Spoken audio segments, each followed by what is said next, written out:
Merci.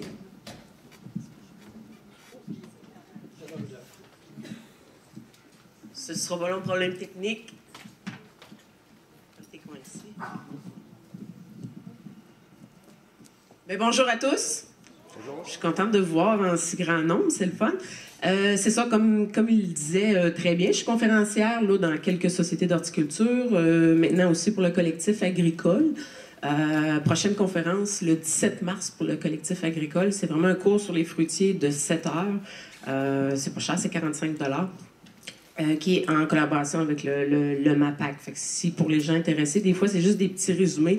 Quand on a donné une conférence de 30 ou 40 minutes, on s'efforce d'essayer de tout dire, mais c'est difficile. Comme il disait, donc, je suis copropriétaire de la pépinière ancestrale. Pour situer un petit peu les gens, c'est à Saint-Julien. Saint-Julien, c'est un petit village de 400 habitants. C'est entre Victoriaville, si on veut, et Thetford-Mines. Donc, c'est à peu près 1 heure, 1 heure et quart de Québec. Nous, on est des maniaques, puis je pèse mes mots, là, de fruitiers. Souvent, dans la vie, des fois, on va voir des gens, on appelle ça des ramasseux, hein, vous savez, vous connaissez toujours des ramasseux quelque part, mais nous autres, on est des ramasseux de fruitiers. Donc, on essaie toutes sortes d'affaires, que ce soit des pommiers, poiriers, pruniers, groseilles, guédelles, cassis, mélanchiers, kiwis, rustiques, etc. Tout ce qui donne des fruits nous intéresse. Donc, on fait venir un peu de partout des variétés fruitières, même si souvent on se fait dire « essaye pas ça chez vous en zone 3B, ça fonctionne pas, c'est pas assez rustique ». On a une tête de cochon, on l'essaie quand même. Et il arrive parfois que ça fonctionne. Donc, une variété qu'on nous disait « ça pousse en France, je pense pas que ça va être bon pour le Québec, tout ça ».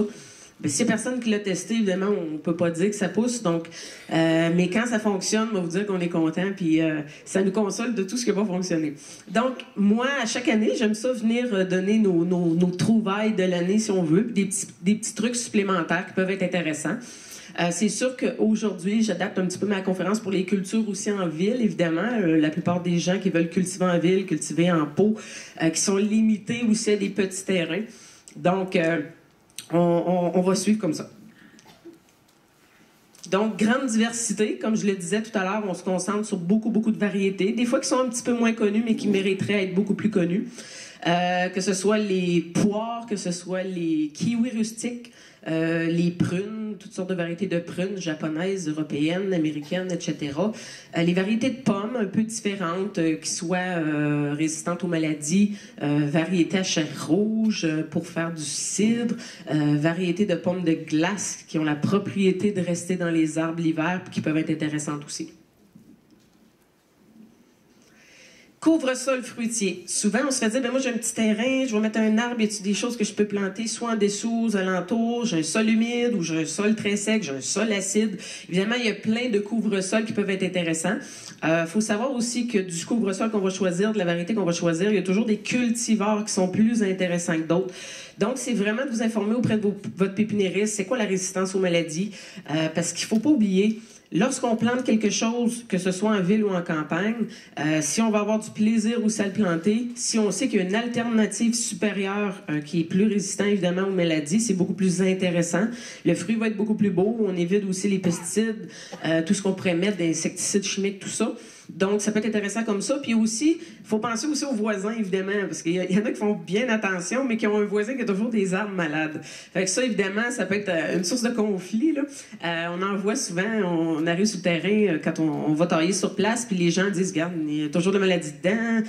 Je sais pas pourquoi, mais évidemment, on voit à côté que la personne a planté des essences extrêmement maladives.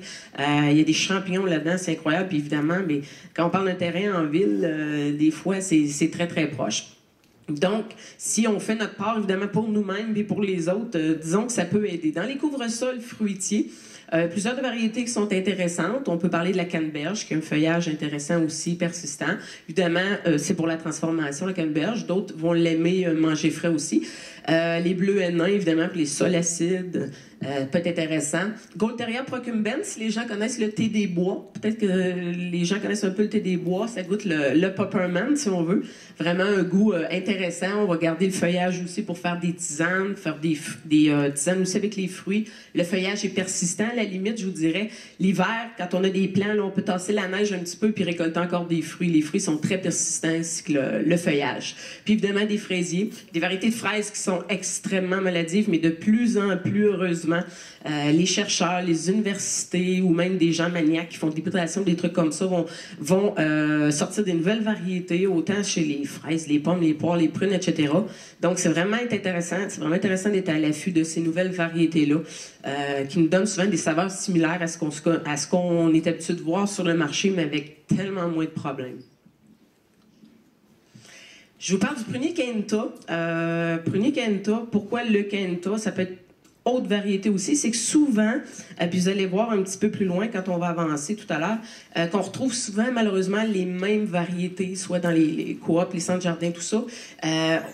Ce qu'il faut savoir surtout, c'est qu'il y a bien d'autres choses qui peuvent être intéressantes. Souvent, les pruniers, les gens vont associer ça à les nodules noirs, à les maladies de champignons, des choses comme ça. Il faut savoir qu'il y a des variétés de prunes, on va le voir beaucoup avec les variétés japonaises, très peu connues malheureusement, qui devraient vraiment être plus connues. Les variétés japonaises ont l'avantage souvent d'être encore plus rustiques que bien des variétés européennes. Quand je parle de variétés européennes, si ça dit rien, si ça vous dit rien, c'est souvent les prunes comme la Mont-Royal, la Reine-Claude. Les variétés européennes, c'est des variétés qui vont prendre souvent 6 ans avant de commencer à produire. Elles sont quand même très intéressantes et en valent la peine. Mais il faut savoir qu'il y a d'autres sortes de prunes aussi. Quand on a des prunes rouges, souvent, c'est pas une variété européenne. La plupart des variétés européennes sont soit mauves ou jaunes. Quand on parle des variétés japonaises, souvent, on a beaucoup de variétés zonées 2, ce qu'on voit pas chez les variétés européennes.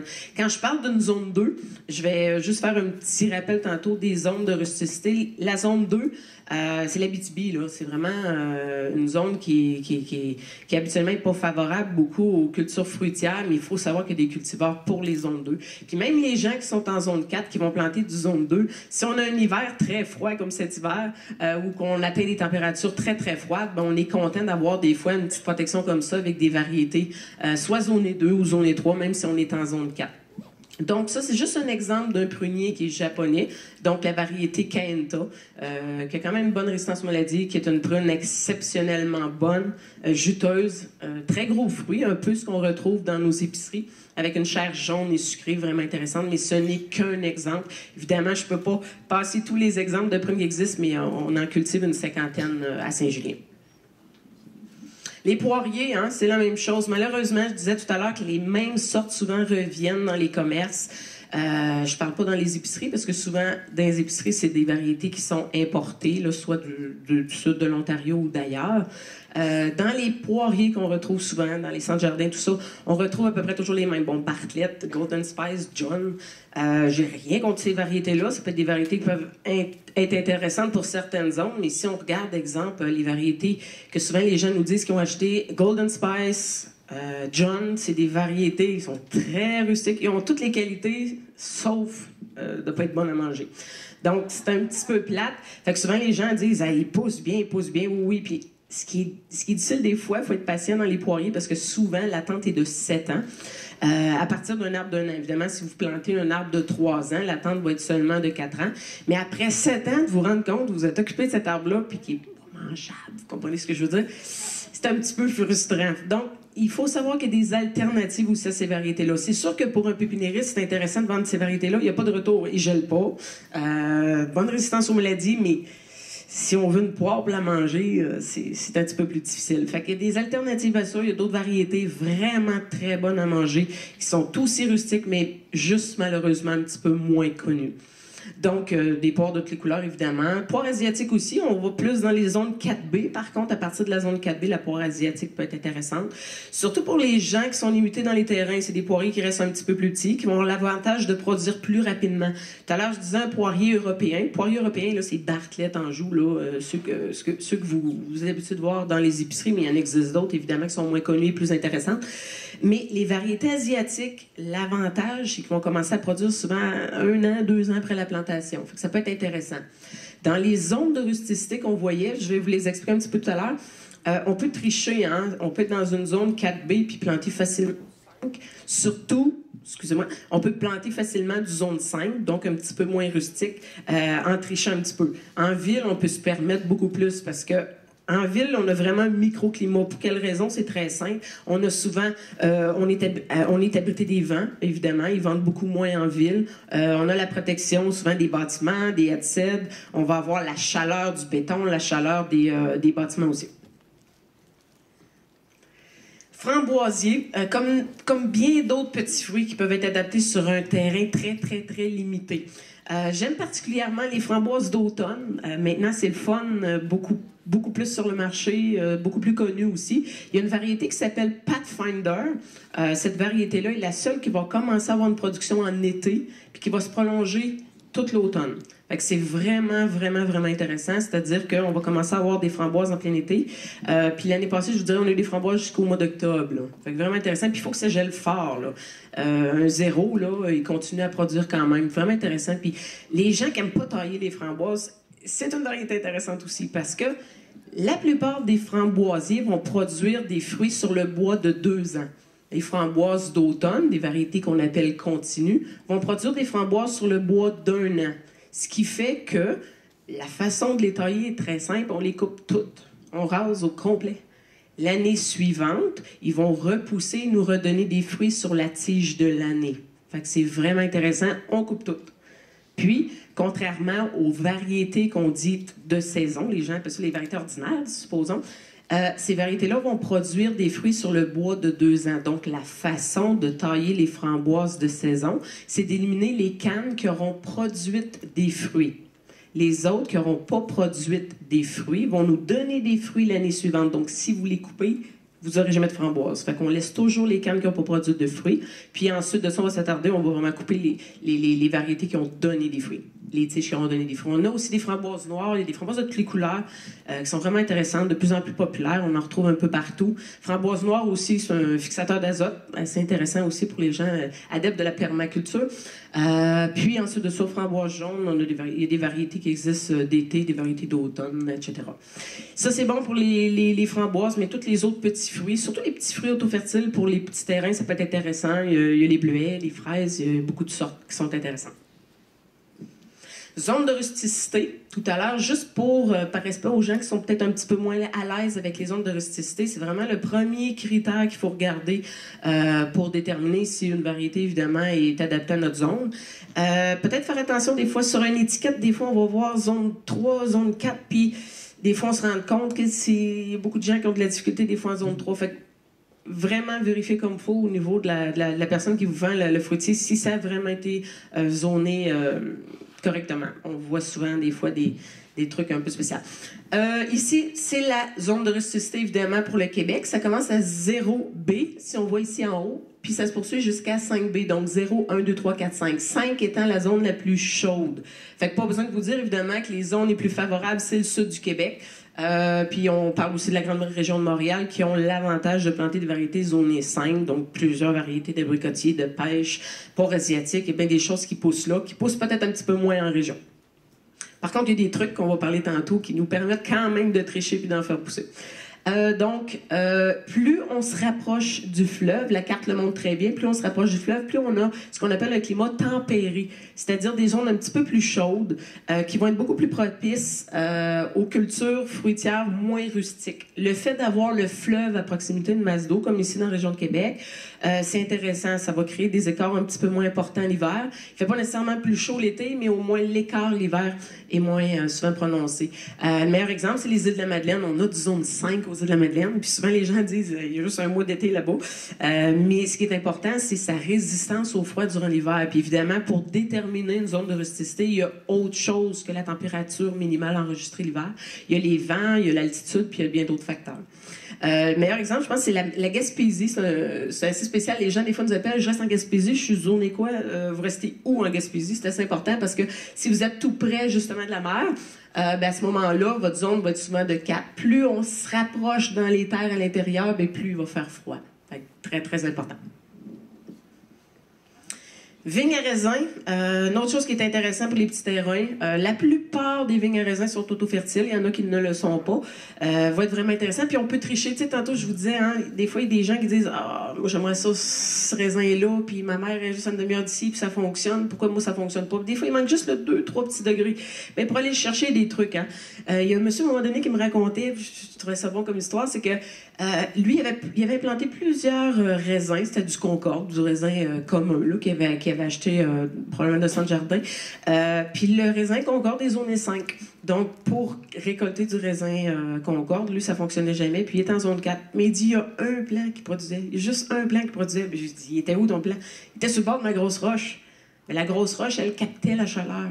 La grosse roche, elle avait cette capacité-là. Tantôt, je vous disais, tu sais, quand on est en ville, le béton, les bâtiments, la chaleur, tout ça, ça absorbe une certaine chaleur. Mais le quelques degrés qui lui manquait, à côté de sa grosse roche, fait qu'il a toutes mis ses vignes autour de la roche.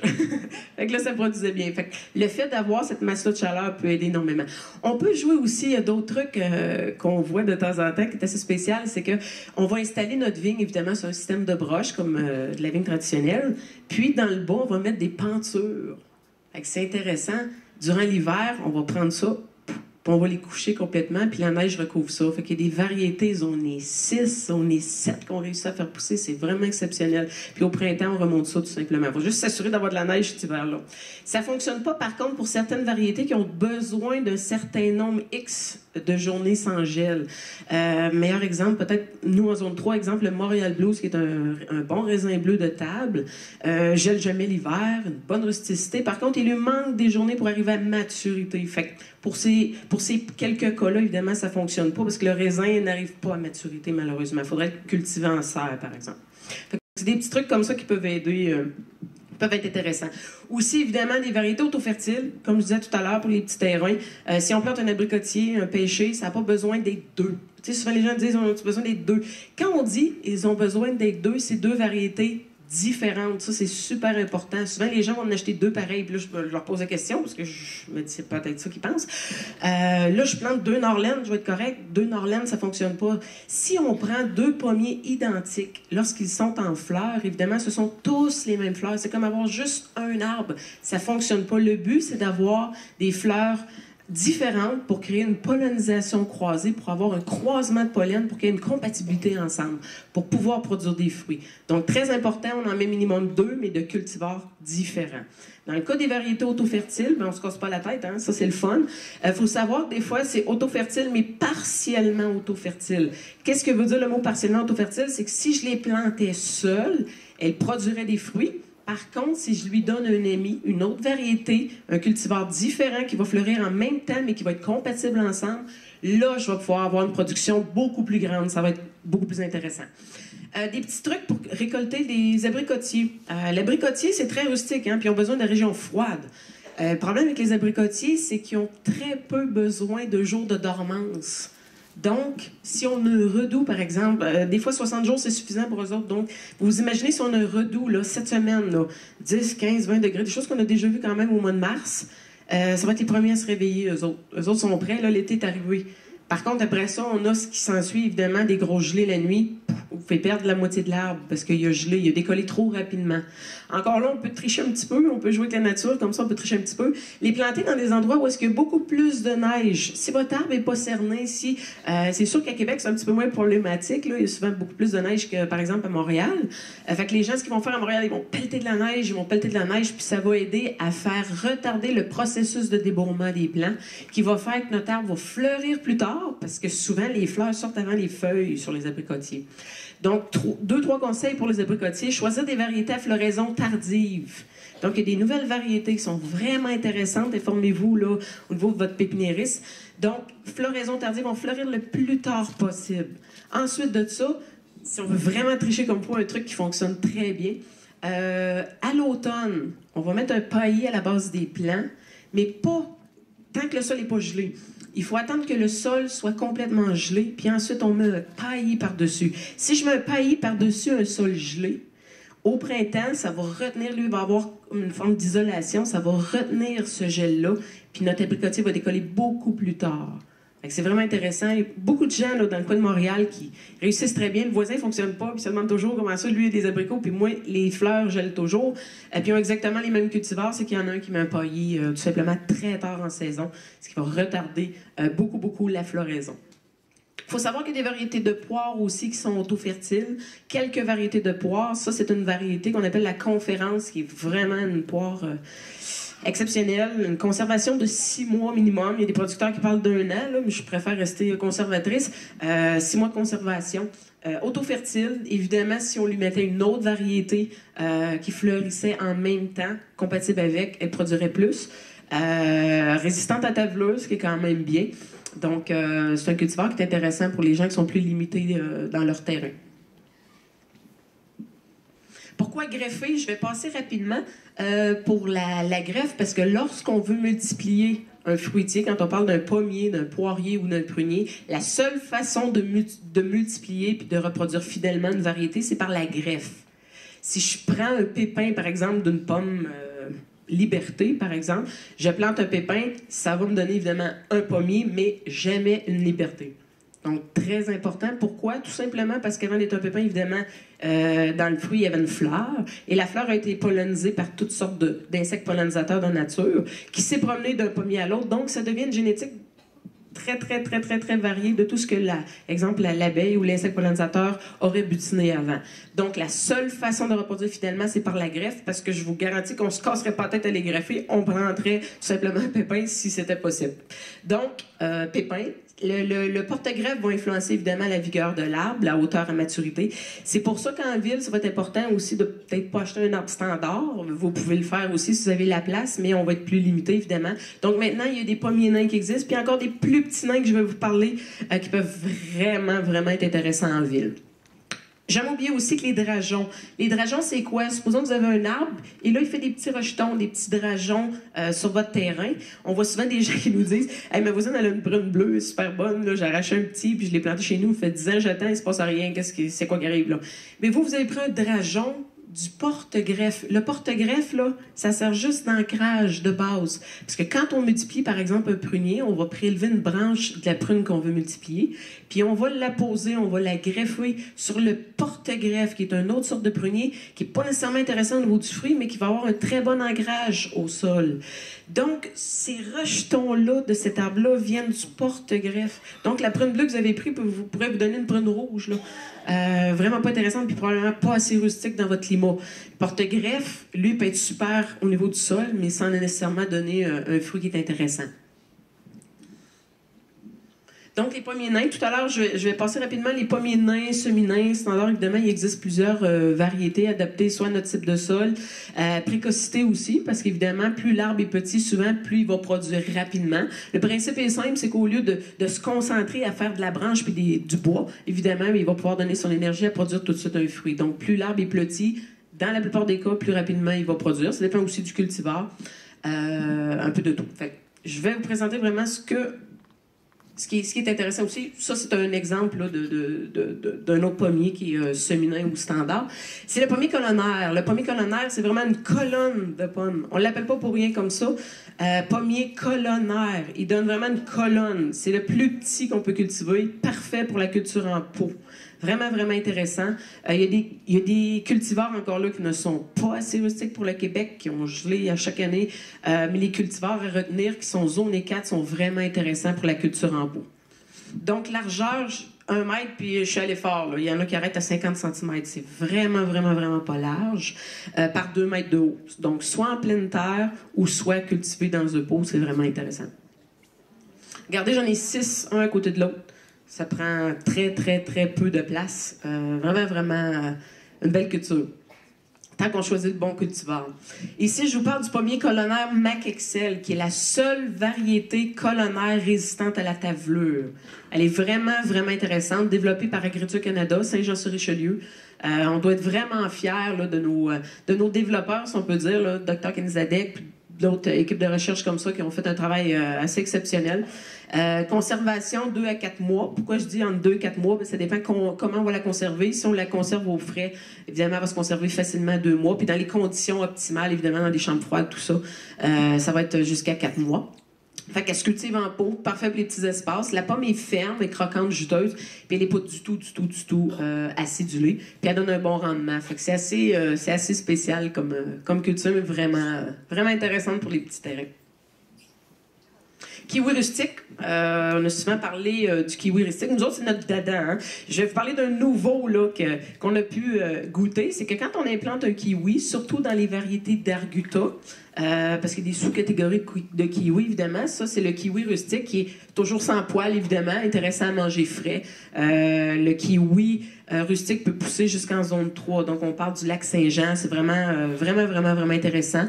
La plupart des kiwis sont dioïques. Quand on parle de dioïque, ça veut dire qu'il nécessite un mâle avec des femelles. Un mâle peut polliniser jusqu'à 6 femelles. Ça, c'est le fameux kiwi Arguta. Donc, le kiwi Arguta, comme toutes les formes de kiwi, c'est comme de la vigne. Hein? Ça pousse vraiment comme de la vigne. C'est grimpant, évidemment. Donc, il faut avoir quelque chose pour pouvoir le soutenir, évidemment.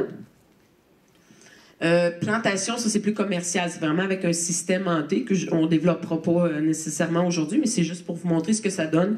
C'est vraiment de toute beauté, les kiwis vont être récoltés de part et d'autre, vraiment intéressant. De très grands rendements quand on parle du kiwi Arguta. Je vais vous parler un petit peu du Colomicta rapidement, puis ensuite de notre fameuse découverte. Et parce qu'il existe là, plusieurs variétés de kiwi rustiques, c'est plusieurs dizaines de variétés. On en teste une quinzaine à la pépinière. Il faut savoir par contre qu'un Arguta va commencer à produire à l'âge de 6-7 ans. Fait que même si on les a plantés il y a quelques années, bien, on commence à voir certains fruits de certaines variétés. Donc, je vais vous présenter bientôt. Comme je vous disais, il y a une panoplie de sortes allongées, plus minces que d'autres, de toutes les couleurs, des jaunes, des rouges, etc. Kiwi Colomicta, lui parfait pour les petits espaces parce qu'il est beaucoup moins vigoureux. Il va se panacher, c'est un des plus beaux évidemment. C'est un mâle, il va être rose, vert, blanc, avec des belles couleurs. Puis la femelle, elle, va faire souvent des taches blanches, dépendant du cultivar. Puis va nous donner un plus petit kiwi, mais quand même très rustique qu'on peut planter aussi à la mi-ombre. Le Canthred, qui est un kiwi rouge, je vais passer quand même assez rapidement parce que j'ai beaucoup de choses à dire. C'est le Polygama. Donc, c'est une nouvelle variété qu'on a mis là, sur place, là, qu'on avait importé, qu'on avait essayé. Puis, il nous a donné ses fruits pour la première fois l'année passée. On était vraiment surpris. On s'attendait pas à ça du tout parce qu'il n'avait pas fleuri. Fait que là, on dit, mon Dieu, bon, il fleurit pas. Là, le mois de mai t'a passé, tout ça. Puis en juin, il a fleuri. Fait que ça fleurit très tard. Fait que pour les gens qui ont des endroits qui disent, là, hey, moi, j'ai des gelées là, tellement tardives, c'est impossible de cultiver quoi que ce soit, ben, il a fleuri là, vraiment plus tard en juin.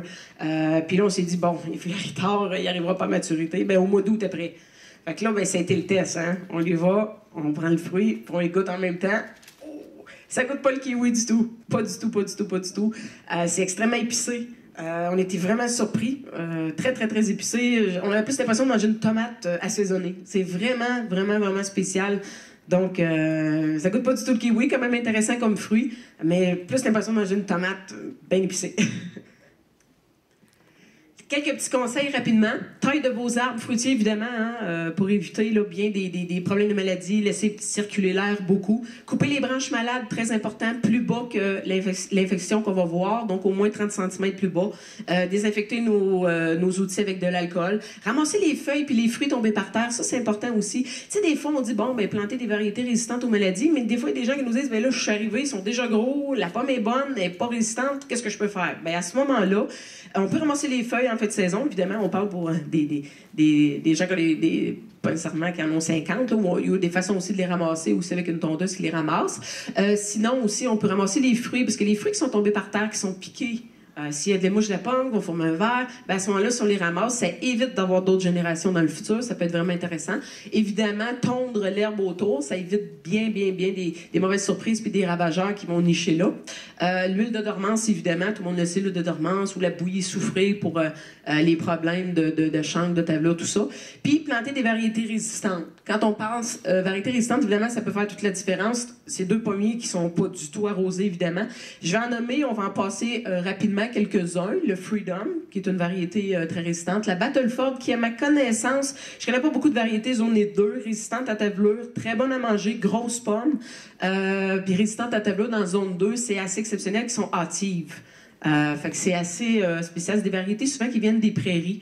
Donc, vraiment, vraiment intéressant. Golden Recette, une certaine résistance à taveleux, que les gens vont récolter surtout pour le cidre. Il y en a qui vont la manger frais aussi. Pommier Murray, qui est une autre variété plus hâtive. Priscilla, qui est une autre variété là, plus de septembre.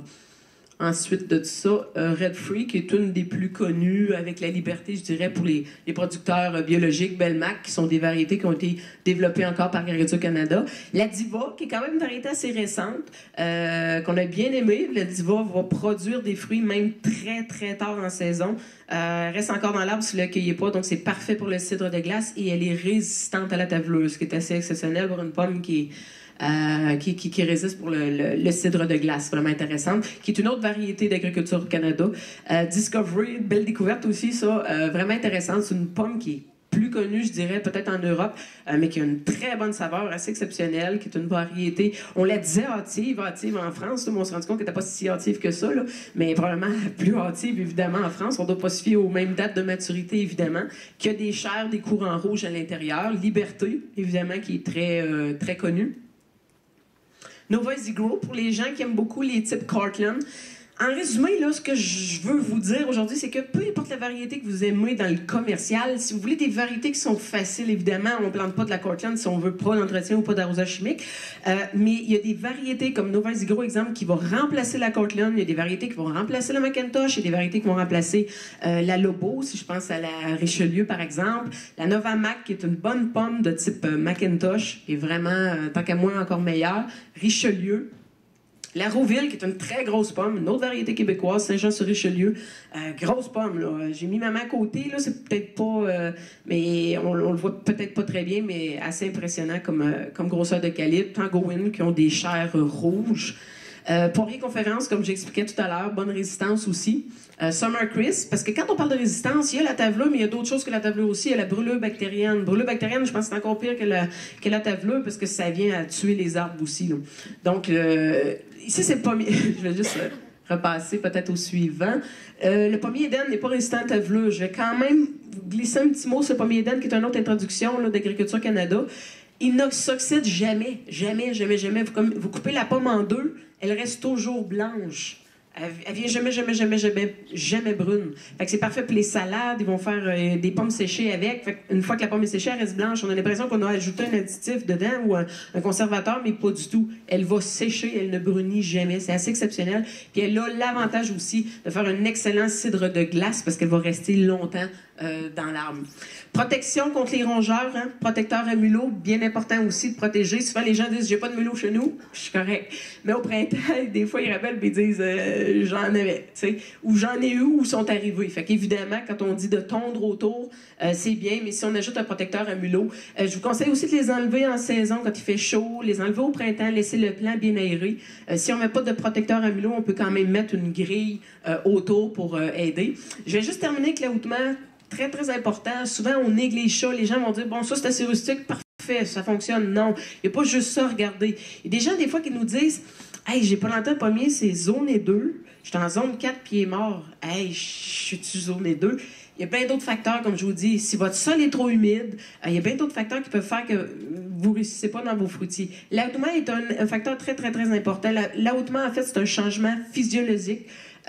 Préparation pour l'hiver, c'est-à-dire que les arbres doivent durcir suffisamment leurs nouvelles pousses pour pouvoir bien passer l'hiver. Il y a plein de facteurs, des fois, qui vont retarder ce qu'on appelle l'ahoutement. L'ahoutement, c'est vraiment le durcissement du bois avant l'hiver. Il est essentiel pour les nouvelles pousses. On va voir arriver l'ahoutement tranquillement lorsqu'on va voir des baisses de température. Les heures de lumière décroissantes vont favoriser aussi un bon ahoutement pour nos fruitiers. Donc, qu'est-ce qui va nuire à l'ahoutement? Donc, si vous plantez un arbre et que vous le fertilisez trop tard en saison, si vous fertilisez, exemple, avec du compost, il faut savoir que le compost a une dissolution lente. C'est très important à prendre en considération. Ne jamais mettre de compost après le 1er juin. Qu'est-ce qui arrive si vous en mettez après le 1er juin? C'est que le compost, étant donné qu'il y a une dissolution lente, il va encore agir, lui, rendu au mois d'août. Puis au mois d'août, on ne veut plus que l'arbre pousse. Au mois d'août, il y a une certaine croissance qui se fait. On peut mettre un dernier engrais là, à base de potassium, mais il faut vraiment, vraiment, vraiment plus qu'il soit fertilisé. Il ne faut pas qu'il y ait d'azote au mois d'août. C'est vraiment important. Donc, la fertilisation, juste revenir, la fertilisation trop tardive va nuire à l'ahoutement. Le désherbage après la mi-juillet, tu sais, on dit souvent, ben, désherber, enlever les mauvaises herbes autour de vos plants, ça va stimuler vos plants. Il n'y aura pas de compétition avec l'engrais que vous avez mis, avec les mauvaises herbes et tout ça. Par contre, après la mi-juillet, rendu au mois d'août, si on n'enlève plus les mauvaises herbes, à ce moment-là, ça va aider les arbres à ne pas être stimulés. Donc, ils vont mieux s'endormir pour l'hiver. On ne brassera pas le sol. On va favoriser justement un bon ahoutement pour que nos pousses qu'ils ont fait soient dures pour passer l'hiver. C'est vraiment important. Puis le processus est long, il est lent. Puis ensuite de ça, il va bien se faire pour l'hiver. Terrain trop humide. On dit souvent les fruitiers, puis il y a des exceptions, il y a certains fruitiers qui vont mieux tolérer des sols plus lourds, humides, mais si on plante un arbre qui a besoin d'un sol bien drainé, puis qu'on le plante en zone humide, évidemment, on retarde notre ahoutement. En retardant l'ahoutement, évidemment, notre arbre va geler, même s'il est zone 2, même s'il est zone 3, puis qu'on est en zone 4 ou 5. Donc, évidemment, la zone de rusticité à tenir en compte, évidemment, si on est en zone 2, il ne faut pas s'attendre à faire des miracles avec une variété zone 5, évidemment. Puis un arbre qui est trop à l'ombre aussi. Si notre arbre a besoin d'un plein soleil et qu'il est trop à l'ombre, c'est pas qu'il fait plus froid l'hiver pour ça qu'il va geler. Non, la raison est que ça retarde son ahoutement. Il y a beaucoup, beaucoup de gens qui vont perdre des arbres juste à cause de mauvais ahoutement. Puis le mauvais ahoutement, mais c'est ces facteurs-là qui vont faire vraiment toute la différence si l'arbre va bien survivre tant qu'on a respecté les conditions d'avant qui sont la rusticité, etc. Peut-être une dernière. Oh, j'ai terminé. J'ai plus le droit. Fait que je vous remercie beaucoup. Si jamais vous avez des... Oui? Oui, la cendre de poêle. Juste faire attention à la cendre de poêle. Bon, la cendre de poêle, c'est une bonne source de potassium. Ça va aider les arbres à s'endormir. Il n'y a aucun problème, ça va être très bon. Ça les aide aussi à bien starter au printemps. Par contre, c'est contre-indiqué la cendre pour tout ce qui aime les terrains acides. La cendre va désacidifier le sol. Donc, si vous mettez de la cendre à des bleuets, ils n'aimeront pas ben ça. Fait qu'à ce moment-là, pour les bleuets, exemple, ce qui va compenser comme source de potassium, il se vend des produits comme le Sulpomag ou le Kemag, il y a des versions biologiques ou conventionnelles. La seule différence, c'est qu'un va poudrer un petit peu plus. Là. Fait que le Sulpomag, ça va être pour vos bleuets, par exemple. Puis pour le reste des fruitiers, on peut mettre de la cendre, il n'y a pas de problème. Souvent une tasse ou 2 maximum. Exactement, une tasse, c'est suffisant pour les petits. Puis quand ils grossissent, on peut en mettre un petit peu plus. On la met sur la terre de surface, puis on va mélanger par-dessus. Puis en même temps, souvent, les gens ont souvent des sols trop acides. C'est rare que les gens ont... C'est le contraire. Fait que pour les gens qui ont des terrains trop acides, souvent, ça va être un plus. Là. Toujours le 1er août. Le 1er août pour favoriser l'ahoutement. Le 1er août, c'est la date idéale pour mettre votre cendre de poêle. De rien. Oui? Oui. Oui, exactement. Pour les variétés de porte-greffe, il y en a une panoplie, évidemment. On va beaucoup adopter le porte-greffe en fonction de ce que les gens veulent, évidemment, au niveau de la hauteur de l'arbre. S'ils sont limités, évidemment, pour hauteur ou à maturité, exemple, quelqu'un a un fil électrique, puis évidemment, il ne veut pas quelque chose qui vient plus 8 pieds de haut. Ensuite de ça, l'autre chose à considérer en premier, c'est le type de sol que vous avez. On a beau vouloir dire, ben, je veux ce porte-greffe-là parce qu'il vient à telle hauteur, mais s'il n'est pas adapté à votre type de sol, ça ne fonctionne pas. Il faut savoir qu'il y a des variétés de porte-greffe qui sont plus résistants que d'autres à certaines maladies, dont la brûlure bactérienne. Donc, il y a des porte-greffes, exemple, dans le nain, qui vont être parfaits là, pour les gens qui ont des problèmes de brûlure bactérienne autour. Il y en a d'autres, évidemment, pas nécessairement pour la tavelure, mais qui vont toucher plus. La brûlure bactérienne peut attaquer le porte-greffe. Fait qu'on va l'adapter en fonction, au départ, de notre type de sol puis des hauteurs désirées. Oui, des variétés qui sont plus résistantes. Ça, c'est pour les pommiers. Il y a beaucoup de choix pour les pommiers. Malheureusement, quand on tombe dans les poires, dans les prunes, il y a très peu de choix pour le Québec, tout simplement parce qu'ils ne sont pas assez rustiques. En passant, pour les porte-greffes, supposons qu'on a un porte-greffe de poire. Puis, exemple, la personne vous dit, ben garde, prenez ce cultivar-là, il est vraiment intéressant. La poire est résistante à la brûlure bactérienne. Par contre, la poire est greffée sur un porte-greffe qui est sensible à la brûlure bactérienne. Vous comprenez que c'est contradictoire. Si ma base meurt, c'est tout le reste qui va mourir. Donc, on va se concentrer sur des variétés comme le Pyrrhus usuriensis, par exemple, qui va être résistant à la brûlure bactérienne. Fait que c'est beau d'acheter un cultivar qui est résistant, mais si le porte-greffe ne l'est pas, puis ça, c'est bon pour d'autres maladies. On perd un peu notre temps. Et si on enterre la greffe, qu'est-ce qui arrive si on enterre la greffe d'un pommier? à ce moment-là, il va perdre ses pouvoirs nanifiants. Donc, des fois, les gens disent hey, « j'ai acheté il y a 20 ans un pommier nain, et il est encore gros, il produit encore, puis là, il est rendu à 22 pieds. Je comprends pas qu'il était nain. » Pour moi, le pépiniériste s'est trompé. Ou attention, il a enterré le porte-greffe. Si on enterre le porte-greffe, en fait, c'est la variété qui disait à notre arbre de rester naine. Si on l'enterre, il perd son pouvoir nanifiant. Il va ce qu'on appelle, il va s'affranchir. Donc, il va faire un deuxième système racinaire au-dessus. Et là, il va devenir un arbre standard. Donc, c'est vraiment important, ça aussi à considérer. La plantation ne doit pas être plus basse, évidemment. Là, vraiment important. Oui? Oui. Oui, bien, il y a plusieurs types de porte-greffes qui sont bien adaptés pour les arbres en espalier. C'est toujours possible de le faire avec des variétés naines. C'est des variétés souvent qui n'auront pas une grande vigueur, parce qu'on peut pas... Le faire avec un pommier, exemple standard, c'est de s'arracher la tête à chaque année, c'est d'essayer de le maintenir pour qu'il arrête de produire des branches, alors que naturellement, lui, il est programmé pour faire du bois puis devenir très grand. Fait qu'ils vont y aller, malheureusement, comme on voit ça beaucoup en Europe, les pommiers, espaliers, tout ça, malheureusement, il y a beaucoup de types de porte-greffes là-bas qu'on ne peut pas implanter ici. Si on les plante, un exemple, vous recevez un arbre, puis on sait que le porte-greffe est pas rustique, vous pouvez le planter parce que vous voulez la variété, mais il faut enterrer la greffe. À ce moment-là, il va devenir un standard, il va devenir beaucoup plus gros. C'est quelque chose qui se fait, des techniques pour les partir vraiment très jeunes. On ne peut pas faire ça qu'un arbre qui est déjà implanté gros, mais il faut y aller avec vraiment du petit nain, là, comme du Bodagovski 9, du B9, qui est des types de porte-greffes vraiment petits. Mais encore là, on n'a pas les mêmes cultivars de porte-greffes. Oui? Le BRF, vous avez dit? Le bois raméal fragmenté? Le BRF, on a une conférence qui arrive ici. Là. Je vais laisser monsieur vous parler pour le BRF. Il va nous parler durant 1 heure pour le BRF. Là. Je me suis abstenue l'année passée, je pense que j'en ai parlé. Cette année, je me suis abstenue d'en parler du BRF. On aime beaucoup le BRF, mais maintenant, on va avoir une belle conférence qui s'en vient sur le BRF. Oui? Vous avez parlé tout à l'heure dans les conseils, huile de dormance ou bouillie de... Bouillie soufrée. Oui, exactement. Le soufre, en fait, c'est un bon... c'est tout ce qui est maladie fongique. C'est des produits que vous allez acheter. Selon la compagnie, vous allez avoir soit une solution à faire. Ce qui est important à retenir, en fait, c'est que le produit que vous allez acheter, vous allez suivre évidemment les instructions selon la compagnie qui fabrique. Puis il faut vraiment le mettre avant le débourrement des bourgeons. C'est vraiment avant que les arbres débourrent qui est important. Après, il est trop tard. Il ne faut pas le faire de toute façon. C'est la même fonction, les deux produits? Il y a des produits qui se vendent les deux ensemble même. De là à dire que c'est conseillé de mélanger les deux, mais il y a des compagnies qui le font. Oui, ils peuvent faire juste une application.